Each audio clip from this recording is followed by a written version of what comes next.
আয় আয় আয় আরে আল্লাহ আল্লাহ বলো ভাই রে, প্রথমে বন্দিলাম আমি লইয়া নাই আয়াম গুরু। তুমি গেলে মনে হবে তোমার সব মনের কষ্ট তারা লিখে গেছেন, এই জন্য কান্না করি। তোমার মতো ছোট মানুষ আব্দুল কালামকে নিয়ে ভাবতে হবে না, অনেক বড় বড় মাথা আছে। তুমি কেন আমার উত্তর না দিয়ে চলে গেছো, কেন এরকম গান লিখেছো যে আমার মায়ের চোখে পানি পড়ে।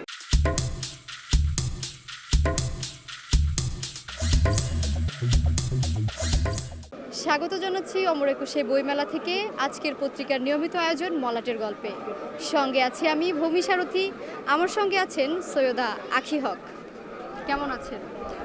ভালো আছি। আর বইমেলা মানেই তো নতুন বইয়ের গন্ধে আমি আসলেই কতটা আনন্দে আছি এটা বোঝাতে পারবো না।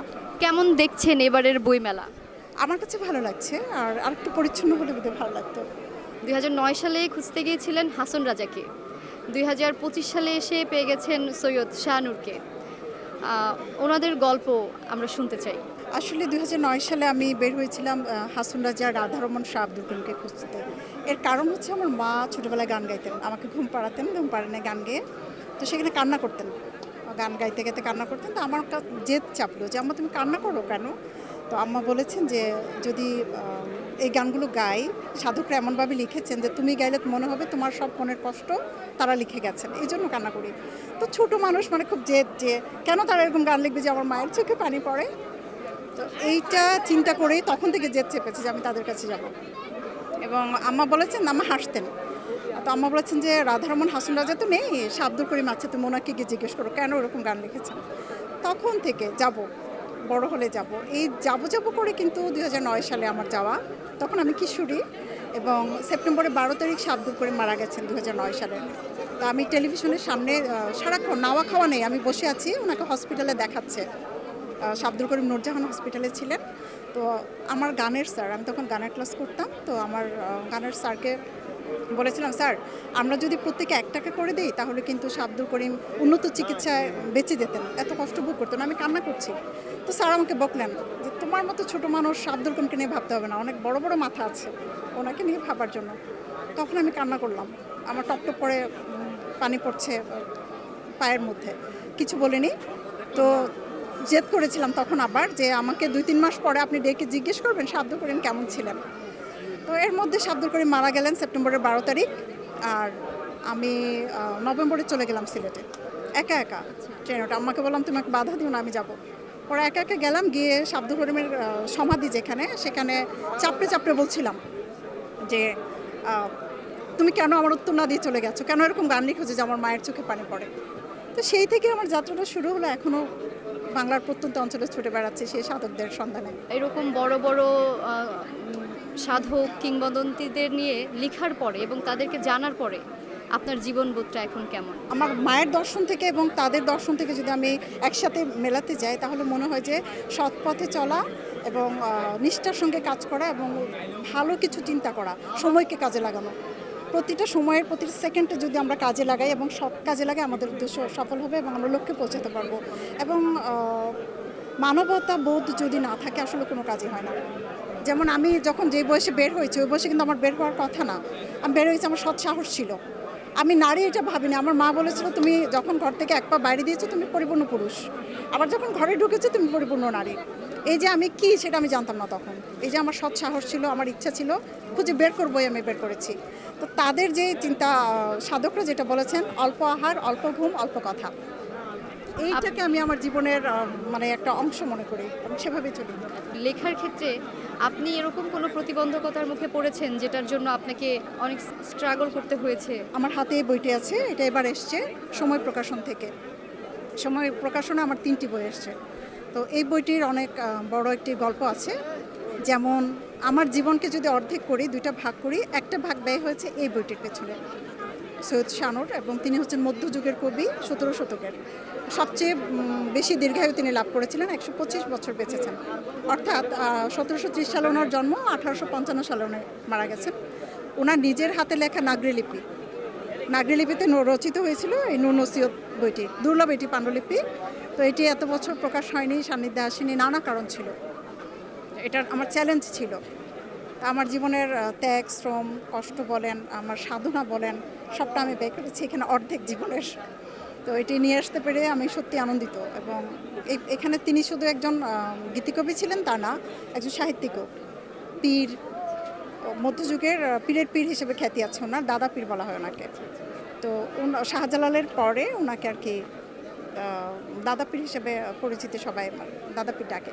তো সেই সুবাদে ওনার কাজটা খুব জটিল একটা ছিল, মানে চ্যালেঞ্জ ছিল, অনেক বড় বড় মানুষও কিন্তু করতে চাননি যে এত দুর্লভ এই জিনিসটাতে হাত দেবে, এটা তাবিজের মতো করে।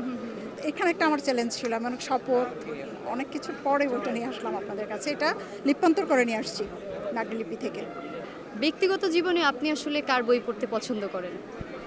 আমি আসলে আলাদা করে কোনো বই কারো পড়তে পছন্দ করি সেটা বলা যাবে না, নাম বলা যাবে না। আমি সামনে যেটা পাই, আমার যেটা ভালো লাগে সেটা পড়ি। যেমন কিছুদিন আগে একটি গল্প পড়ছিলাম, সাপের গল্প, মানে সাপ আর ভূত আর কি একসাথে। এটা আমি শেষ না করে ঘুমাতে পারছিলাম না। তো এটা আমার কিন্তু ইয়ের বাইরে, আমার কাজের বাইরে। বাট ওইটা পড়তে আমার এত ভালো লাগছিল, আমি রাতে 2টো বেজে গেছে, আমি ঘুমাচ্ছিলাম, এটা শেষ করে ঘুমাবো। যখন যেটা ভালো লাগে আমি পড়ি, কিন্তু লোক সংস্কৃতি, লোকজ বিষয়গুলো আমাকে টানে। আপনার লোকসাহিত্য চর্চাটা কি আসলে বইয়ের ভেতরেই সীমাবদ্ধ থাকবে, নাকি এটা হচ্ছে আমাদের সমাজেও আপনি এটার প্রভাব ফেলতে চান? আমি আসলে চাই যে বাংলাদেশের বিলুপ্তপ্রায় লোক সংস্কৃতি যেটা, সেটা নিয়ে মাঠ পর্যায়ে কাজ করতে। সেটা টেলিভিশন হোক, সেটা পত্রিকা হোক, কিংবা সেটা বই তো আছে, বই তো লিখছি। আর বিশেষ করে আমি শিল্পকলা একাডেমিতে গত বছর একটা আবেদন করেছিলাম যে বিলুপ্তপ্রায় লোক সংস্কৃতি নিয়ে। হাওর উৎসব শুরু হয়েছিল এবং সেটা আমার গবেষণায় শুরু হয়েছিল। আর বিটিভিতে আমি লোকগানের অনুষ্ঠান বাঁশুরি উপস্থাপনা করছি। তো আমার কাছে মনে হয় যে বিভিন্ন চ্যানেলগুলো, পত্রিকাগুলো যদি আমাদেরকে পৃষ্ঠপোষকতা করে, যদি সুযোগ দেয়, আমরা অনেক জিনিস তুলে নিয়ে আসতে পারি, একেবারে শেকড় উপরে নিয়ে আসতে পারি। যেমন প্রাতিষ্ঠানিকভাবে করলে একটা দায়বদ্ধতা থাকে, আমি এতটা পৃষ্ঠায় করব, এতটুকু সময়, এতদিনের মধ্যে আমাকে শেষ করতে হবে। আর আমি ব্যক্তি উদ্যোগে করছি, আমার কিন্তু সেই ইয়েটা নাই, সীমাবদ্ধতা নাই, আমি অতিক্রম করতে পারছি, একেবারে শিকড়টাকে উপরে নিয়ে আসতে পারছি।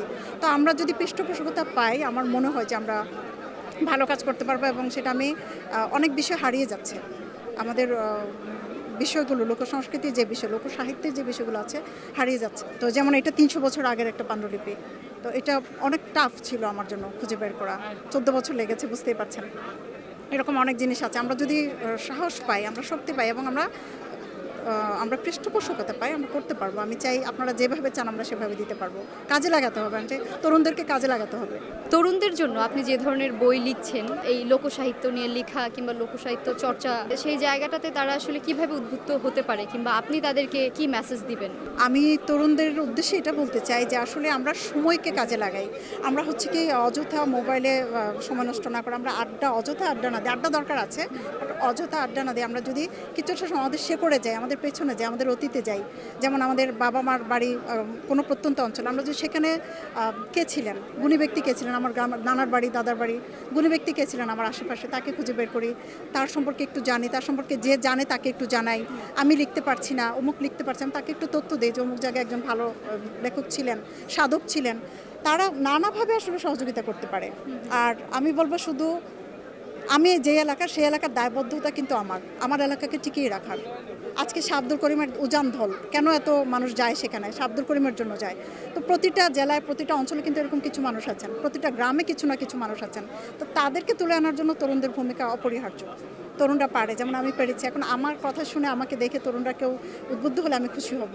সামনে আপনার আর কি বই আসবে, কিংবা সামনে আপনার পরিকল্পনা কি বই নিয়ে? আমি সামনে হচ্ছে, এখনও আমার অর্ধেক পড়া আছে। যেমন সৈয়দ শাহনুরের স্ত্রী, মধ্যযুগের সাধক কবি, ওনার স্ত্রী হচ্ছেন সৈয়দা সামিনা বানু, যিনি বাংলাদেশের প্রথম মুসলমান মহিলা কবি, সৈয়দা সামিনা বানু। তাকে নিয়ে হচ্ছে আমার সামনের বই আসবে। আর বাংলাদেশের বিলুপ্তপ্রায় লোকসংস্কৃতি নিয়ে একটা বইয়ের কাজ চলছে। এবং কামাল পাশা, যিনি লিখেছেন দিন দুনিয়ার মালিক খোদা, আমার কাঙ্ক্ষের কলসি, সাজিয়ে গুজিয়ে তোরা দে, এই গানগুলো যিনি লিখেছেন কামাল পাশা, তাকে নিয়ে আমার পাণ্ডুলিপি রেডি আছে, খুব দ্রুত প্রকাশ হবে। আর পুঁথি সাহিত্য নিয়ে কাজ করছি আমি। আর সৈয়দ শাহনুর অনেক পুঁথি লিখেছেন, এবং আমার প্রথম বই যাকে নিয়ে লেখা, আরকুম শাহ, যিনি কৃষ্ণয়লা রাধারকুঞ্জে লিখেছেন, 17 সালে প্রকাশ হয়েছে। তো ওই আরকুম শাহ পুঁথি লিখেছেন। তো আমার শখ আছে যে পুঁথি পাঠটা করার। যদি আমি শিল্পী না, কিন্তু পুঁথিপাঠ নিয়ে আমার খুব আগ্রহ আছে, আমি করতে চাই। এবং আমাকে দেখে যদি কেউ পুঁথিপাঠে আগ্রহী হয়, আমার জন্য ভালো হবে। পুঁথিপাঠটা হয়তো বা সবাই জানে, কিন্তু অনেকেই শোনে নাই।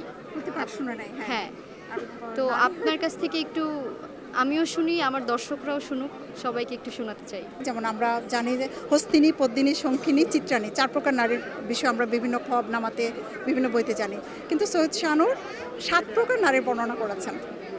তো সেখানে এটা নতুন একটা বিষয় আমাদের জন্য। এখন সেখান থেকে আমি একটু করে প্রতির অংশ শোনাতে পারি। আয় আয় আয় আরে আল্লাহ আল্লাহ বলো ভাই রে, নবী করো সার, নবীর কুদরতে তুমি হইয়া যাইবাই পায়ার, প্রথমে বন্দিলাম আমি লইয়া নায়াম গুরু, সৈয়দ শাহনূরের পুঁথি কইলাম আমি শুরু। অসাধারণ, অসাধারণ। ধন্যবাদ আপনাকে আমার সাথে আপনার মূল্যবান সময় থেকে এত লম্বা সময় দেওয়ার জন্য। আর আপনার সাথে গল্প করে আমার বেশ ভালো লাগলো। আপনাকে অসংখ্য ধন্যবাদ, আজকের পত্রিকাকেও ধন্যবাদ আমাকে আপনারা নির্বাচন করার জন্য।